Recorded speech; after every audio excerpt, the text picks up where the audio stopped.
उठाव भर पूरे पूरे सटल रह देहिया में हट जन दूरे दूरे सरदा पूरा लो हमरा से ना रुपए राजा जी सरदा पूरा लो हमरा से ना रुपए राजा जी न लागी गरमी खूबे लहरिया मजा लूटो राजा जी न लागी गरमी पूरा लहरिया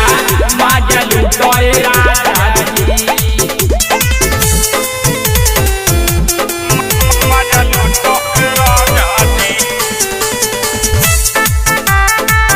मजा लूटो राजा जी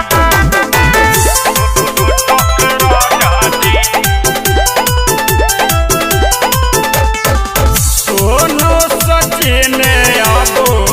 भावना देखाव दिव्यांशु जवानिया के फायदा उठाव सोनू सचिन अबो भावना देखाव राजू जवानिया के फायदा उठाव चूसोए राजा जी तोहरनु धन हमन भर खूबे चूसोए राजा जी न लागी गरमी खूबे लहरिया